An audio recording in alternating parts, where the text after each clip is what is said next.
First of all, I've asked Mike to see if there's any way we can get these redone, published or republished, okay? So May I not be think, that important. well, it is, I think, to the history of the church to have some copies if people want them, and we'll see how that goes. Also, probably next Sunday, the 300th, as Art said, was down at the Old Stone Church, and we dressed in that period, if you could. So I have an album about like this, of all the people that were there, that were members. Some are still here as members of this church, dressed in as close as they could get to the costume of that period. So you're welcome to look through that next week, either before we get started with Art's lesson again next week, to see that. And I think Gus is dressed in a coonskin cap. And Yeah, and beard. and a beard. I had a full beard at that time. I had hair, a little hair too. All right, Ken, are we ready? You get it on Art, and I'll just start. Are you ready? Oh, yeah. Okay. I'm Bill Guswaller. I'm the leader of the men's Sunday school class for this quarter. And this quarter we are studying From Embers to a Flame, how God can revive your church. And we're beginning to start on we're beginning our study of chapter 3, which is getting into the various strategies that we have, and there are 10 strategies that we have. I can get the word out. And the first one is connect to the past. Learning from the past without living in the past. And we're very honored to have with us today Arthur Lewis, who is the oldest living member of our Fairfield Presbyterian Church. And Art is going to go through the history of Fairfield Church. And we're very honored, Art, to have you here with us today. And we're looking forward to hearing and learning more about the church history and our church history. So thanks for doing this. We couldn't have gotten a better man to do the job. Art knows Fairfield Church. And I'd like to start with some questions, Art, for you. When were you born, Art? June 28, 1921. How old are you, Art? About 93. 93. When did you where did you grow up? Well, I grew up on that Back Neck Road, about 3 miles down there. My father was farm manager for Joseph Shoemaker at the time, managing 800 acres of farmland at that time. That's where I grew up. Who did you marry? I married Betty Smith, who lived here in Fairton. Her father, Beat Smith, and brother Shepherd Smith had Smith Brothers store on the corner where the Sunoco convenience and gas station is today. How many years were you married to Beth? 67 years, when she passed away in March of 2012. How many children did you and Beth have? Well, we have 3 children. Frank is the oldest, then Jerry, and then Susan came along later. And was married at the age of 21, and back then, if you weren't married by 21, you were afraid of being an old bachelor or an old maid. So everybody, when I was growing up, was rushing to hang on to somebody. And my wife always said, well, she was desperate and grabbed on to me, afraid there wouldn't be anybody else coming along. How many years did you serve in the military? I served in the military 3 years. Where did you serve? Well, I went in on June of 1942 and was discharged in November of 1945. And I was drafted, of course, and went to Camp Gruber in Muskogee, Oklahoma for basic training. It was a new camp built at that time, and I was in the 350th Infantry, which was part of the 88th Division, and it was the first all-drafted division at that time. And back to my marriage, we were married in chapel in Camp Gruber. I was engaged. I came home on leave in December and was engaged then, and then we were married in May of 1943 there in Camp Gruber. And sort of an interesting sideline, you know, I was a private, and I think at that time wages were $75 a month. And so I decided, well, this was the girl I wanted to marry, and so I had to get a ring. And I had made friends with another fellow in the service, and he was older than I am, and so I asked him if he would go to the jeweler in Muskogee and help me pick out a ring. Well, so we went, and I got one attracted me right away. It was probably the smallest diamond you could find, but the design around it made it look bigger, and it was $75. Well, that was a month's wages for me. And so I asked him what he thought about it, and he said, well, if you like that, that's okay. He didn't want to say, well, it's not much of a ring. But in later years, I was able to replace that with a better diamond for her. Where did you serve? Then we went to, in the summer of that year, we went to Louisiana for basic training down there, and then to Fort Houston in Texas.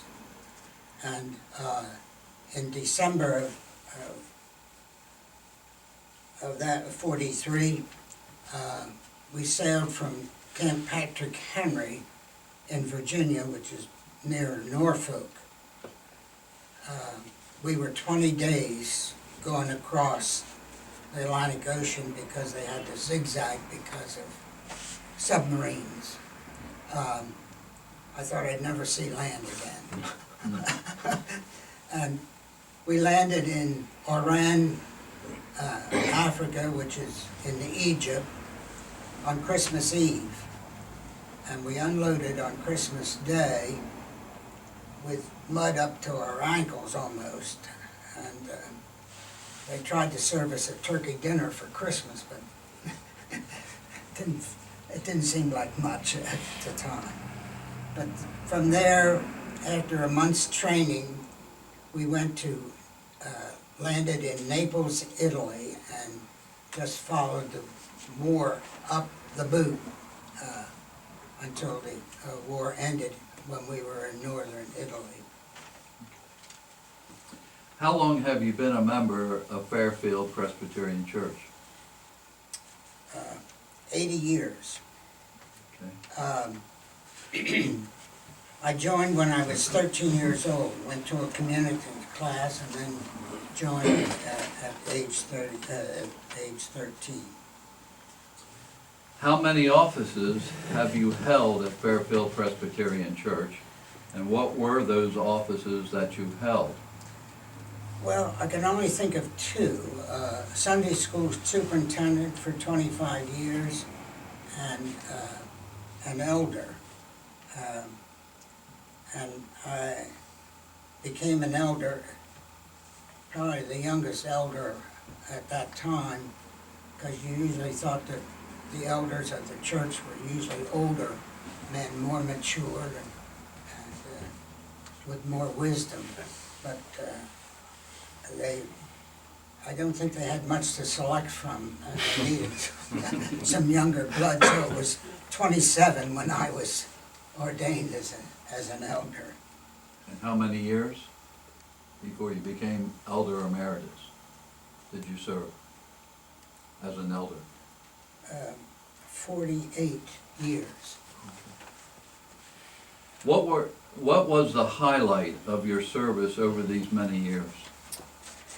Well, I think the highlight probably, and probably the most stressful, was in 1970 when we decided to separate from the United Presbyterian Church. I happened to be clerk of the session at that time, so a lot of keeping the church going fell on my shoulders to see that we had somebody for service each Sunday, and a lot was involved, which I'll go into later. Aside from our current pastor, who was the pastor you most enjoyed serving under and why?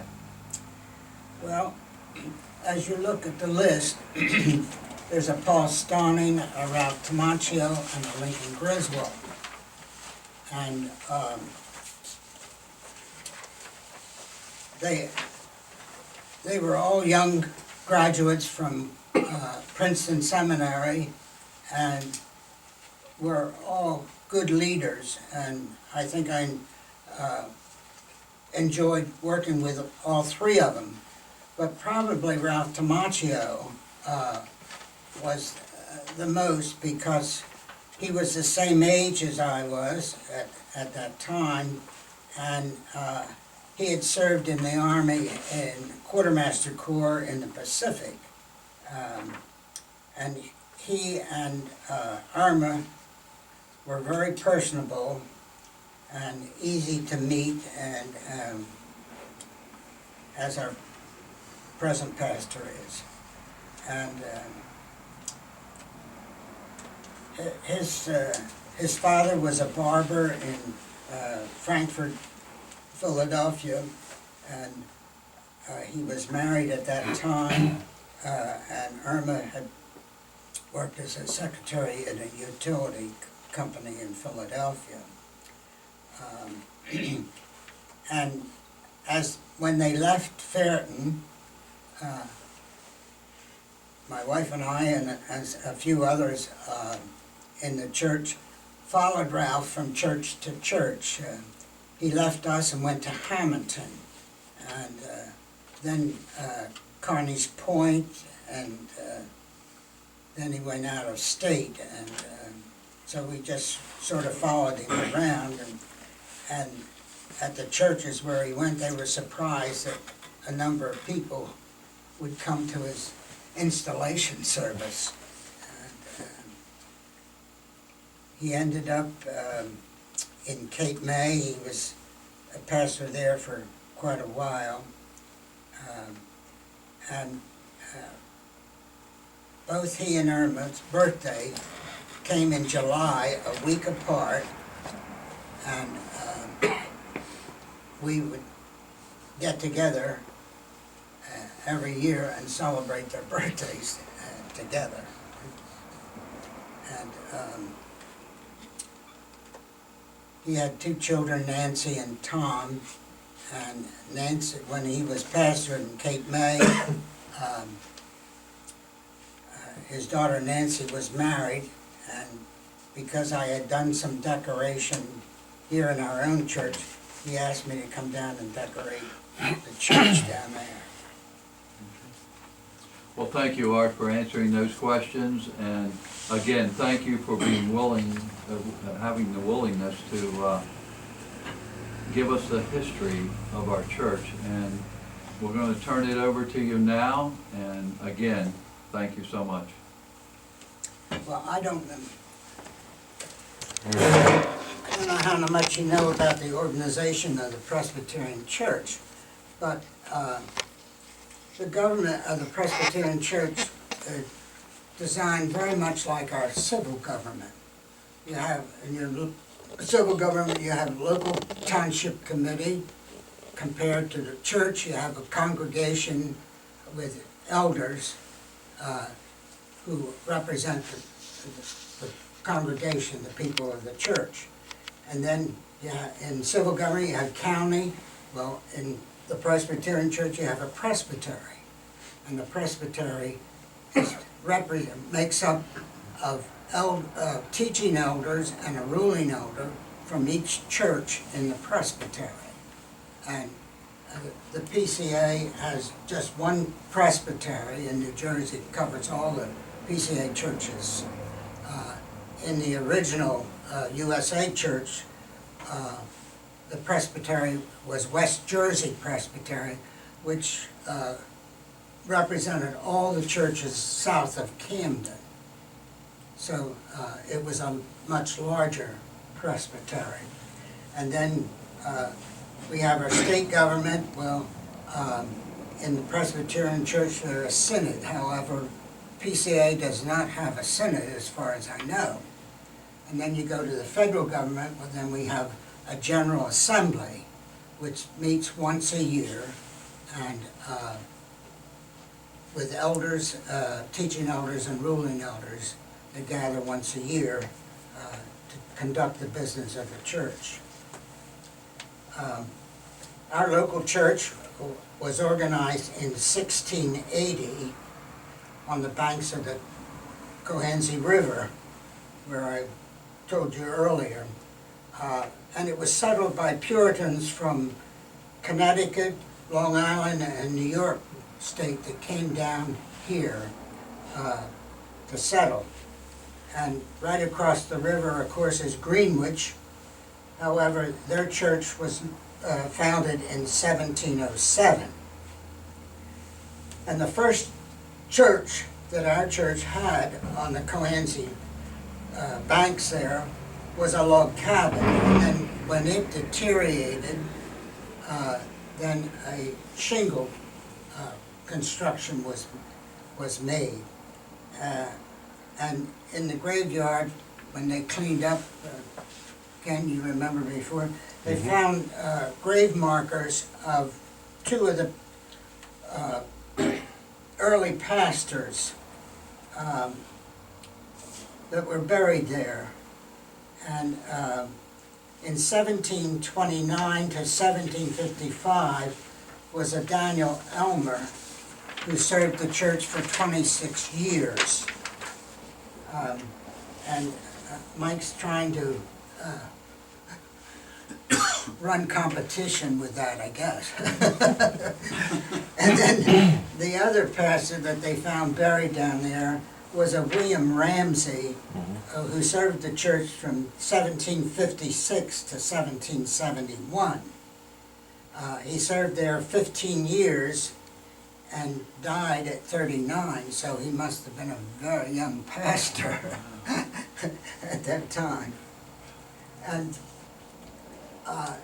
if you've never noticed or walked back at that cemetery past the Methodist cemetery out in the front is a large monument.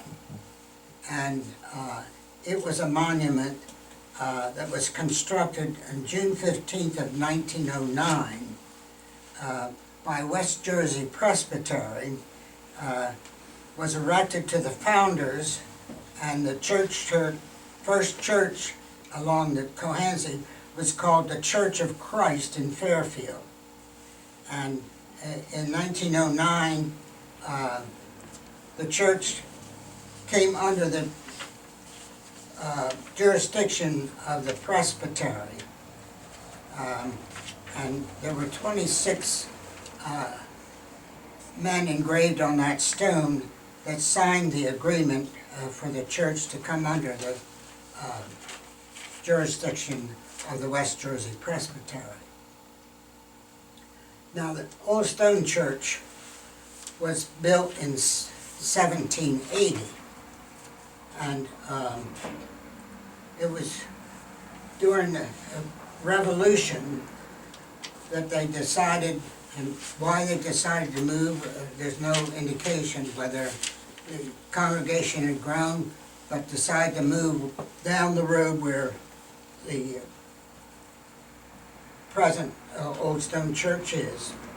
And if you look at that map, there's a road that goes directly from the original site down what they call New England Town Crossroads. And it's sort of at the end of that New England Crossroads that the Old Stone Church was built. And the people in 1775 and 1776 had gathered 200 loads of stone and 800 feet of lumber and had it down there on that site to build the church. However, during the Revolution, the British confiscated the material, and they built a wharf down on the Cohansey River, down at the end of Back Neck Road, which is called Lanning's Wharf, and it's directly across from Greenwich. They could go from the Fairton side over to Greenwich, right across the river there. And finally, the Old Stone Church was built in 1780. And the first minister was 1733 to 73 to 83, was a William Hollingshead that served 10 years there.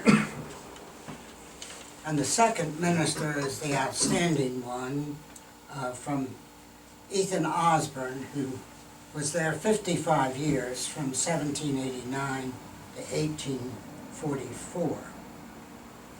And his salary at that time was $400 to $500 a year. And if he was in need, by then somehow somebody was gracious enough to give another $100. And the church had given him a farm, so the $500 was reduced to $400 because they figured he had a farm and could produce some of his own living there. But times were tough back then. Wouldn't think of it today, but back then. And in 1836, the area had grown around the Old Stone Church, and more people had settled up here in the Fairton area, and some of them had gone to the Cedarville area. And so the congregation split at that time, and that's when the people that lived or in the Cedarville area decided to have a church down there of their own. And so that's why the congregation split. And then in 1850 was when our present building was built. And then in 1853 they built a manse, which we now use as an office and a bed and breakfast and for other meetings and things. And then think of it just as a sanctuary was built back then. And then in 1865, a single room was added to the back of the sanctuary, which is where we have Sunday school rooms today. And they called it the chapel at that time, and that's where meetings were held, prayer meetings, young people's meetings, and things like that. And in September the 20th of 1905 was the first that electric was installed in the sanctuary. I guess it daytime, but if it was night they had to use candles or something. I don't know. And back then the elders as today are concerned about the members of the church and that they live godly lives. But I want to read you from Larry Roth's account of discipline that the elders had to deal with at that time. A primary activity of the elders of the church was the faithful exercise of discipline, and a watchful eye had to be kept over the lives and members of the church and discern and deal with their transgressions of the laws of God. And one of their biggest issues that the elders had to deal with at that time was drunkenness. I don't think they deal with that today, but they have more serious things to deal with. But drunkenness, uniformly labeled intoxication after 1797, was the crime dealt with in 25 lives of the cases during these years. Sometimes this surely would have been the result, as in the present day, of male gatherings at a tavern, such as reported frequently by pirates across the river in Greenwich, after a tiring day of labor in the fields or glass factories. Other times were likely the result of small unplanned gatherings in private homes. Yet others were lone drunkards whose problems would today be diagnosed as chronic alcoholism. And then they had to deal with, of all things, sexual immorality.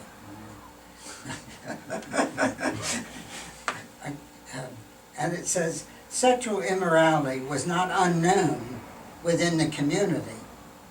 Public standards certainly must have served to restrain from bizarre activity so commonly reported today. The only charge of this nature to be brought repeatedly before this session was that of fornication. 24 individuals answered to such charges before the elders. Almost all of these occurred in 1781. I don't know whether they had a lot of moonshining back then.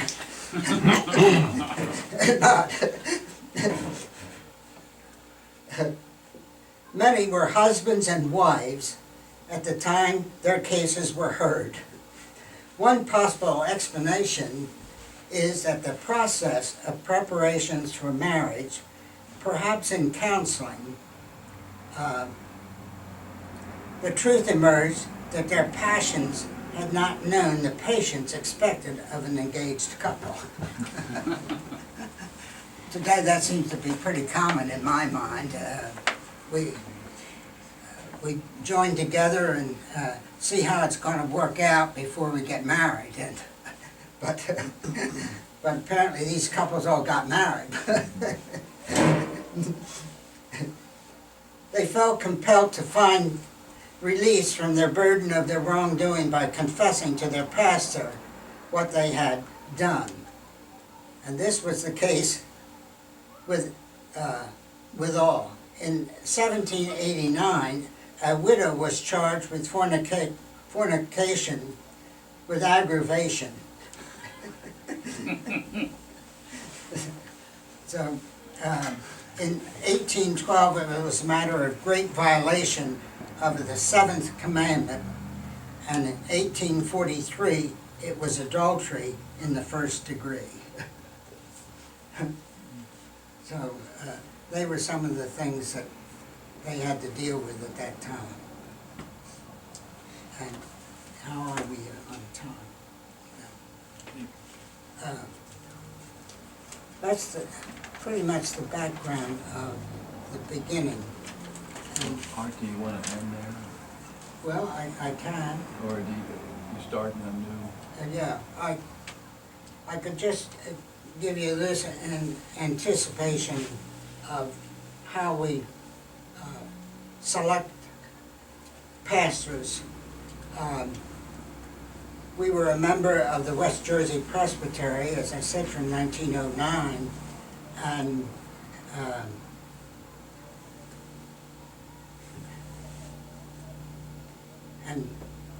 Princeton Seminary was the approved seminary for young pastors going out in pastorates.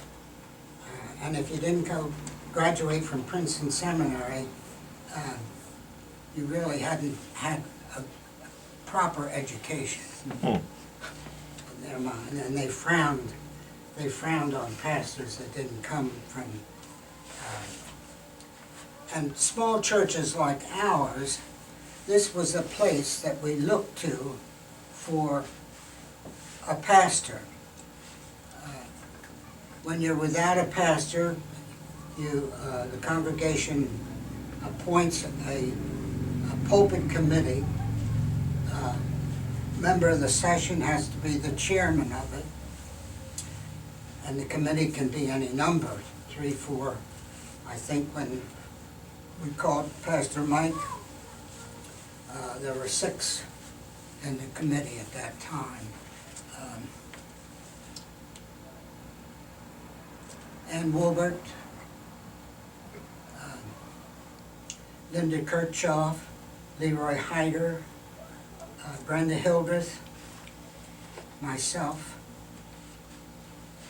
and I guess that was it, maybe, I can't think. Eileen? Oh, Eileen, maybe.